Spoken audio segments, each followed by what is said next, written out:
welcome back to How to Pick Up the Pieces After Loss, the 28-day path to overcoming loneliness and discovering your purpose in life. And this is day 28. So we have come to the end of the 28-day journey, but I do want to let you know that I am not going to stop helping with this. So just keep listening. I'm going to touch on that towards the end of today's session. Today, I'm going to wrap up the rest of what we've done over the 28 days. A couple of nights ago, I wrapped up week 1, then we did week 2. So I'm going to do the rest of what we've done in this 28 days and let you know on what to do next after this session is over. So one thing I have to say, I noticed when I was going back through the video yesterday that I mixed up a couple of weeks, and I talked about kissing the bad feelings goodbye, which was actually day 15, not 14. And what I did miss, so don't worry, I've talked about that. Go back to the other video if you want to hear about that, or go to day 15 and listen to the full session on that. Was the fabulous 4Ds on day 12. And those are do it, delegate it, delay it, or dump it.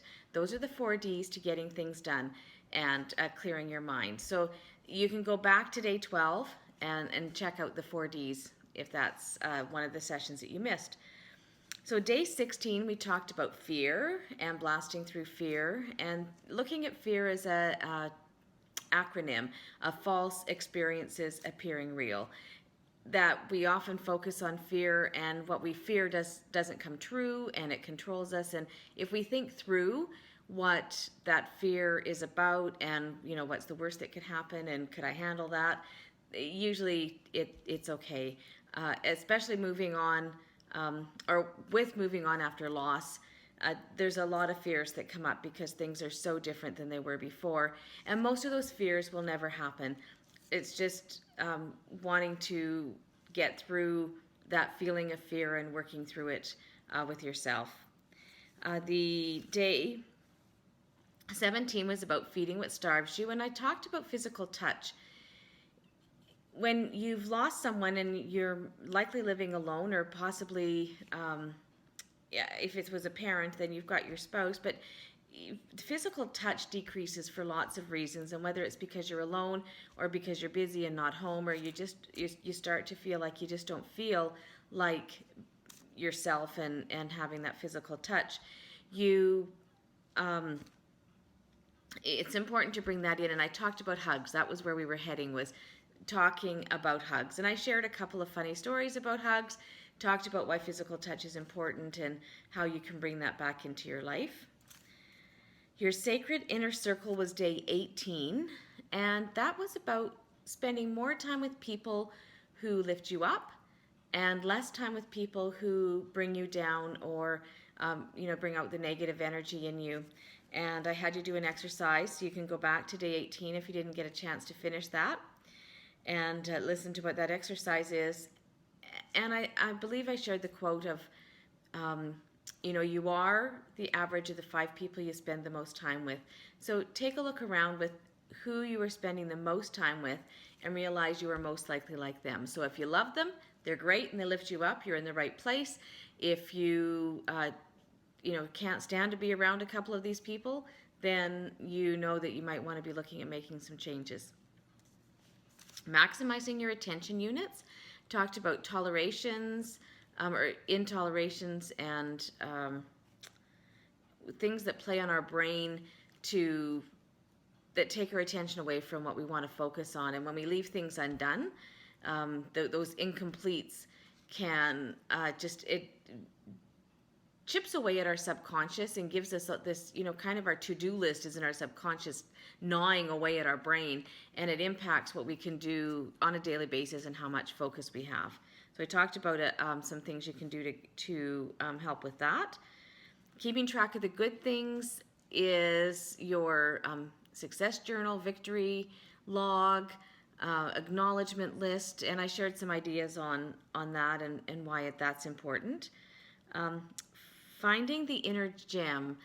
I shared with you the story of the Golden Buddha and encouraged you to take a look at some of the layers of clay that you've built up over the last few months or years, whether you were caregiving or it was a sudden loss and now you're working on getting through loss. It can feel very heavy, almost like you're bogged down by being, covered in clay, and start to chipping your own hidden gem back out into the world. Beyond the four walls, I talked about isolation, and one of the things that I've noticed about myself is that I can isolate myself, and there's a point where that's good for recharging, and then it kind of hits a tipping point and it can put me into the blues or almost a depression at times if I don't catch it. So that is a session, and that was day 22. So if you're feeling like you don't ever want to get out of the house, or sometimes don't even want to get out of bed, that's definitely a session you're going to want to watch. What the Heart Knows, I shared the feelings of what it's like to have the empty chair, the empty bed, the empty seat in the car. For parents who have lost children, maybe it's an empty crib or the empty room, and how acknowledging that there is that emptiness and that you can still move forward. And there's a way to match the two. You don't ever forget the person that you've lost, and you also deserve to have your life and not get stuck in the same spot and point in time as when you lost that person, that there is more for you out there, and it's okay for you to take the steps to get it. And then day 24 and 25, I talked about some of the routines that you can use to put these things together. And I shared my morning and evening routines using some of the journaling and the meditation, some daily reading. These are all things that you can do for your morning and evening routines. Now, what I did in those 25 days was huge. This is information that I often share in a 3-day workshop, and some of it even beyond in longer term coaching programs. So it could be, you might want some time to digest it. And if there's anything that speaks to you, if you found something in here where you want to explore or go deeper, then please email me at lorna@thecaregiverslighthouse.com, and I can either direct you to a place, or we can see whether there's a fit for us to work together. Now, I did mention that I was going to do something to talk about tying all of this in more than the review of the last 3 videos.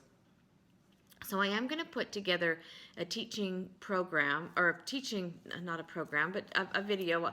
It might be in a webinar. I might pre-record it. I'd love to do a live webinar. So keep your eyes out for some information about that, and we'll be able to get together so I can take you through a full example of how these all work, and you'll have something in place with some cheat sheets of your own that you can follow along and fill these things in. It is, like I said, it's certainly not going to be the 3-day workshop, but I can really weave the thread of support and success through this to help you pick up those pieces after your loss. Now, I'm Lorna with the Caregivers Lighthouse at thecaregiverslighthouse.com. May you find peace, hope, and joy in every day. Bye-bye.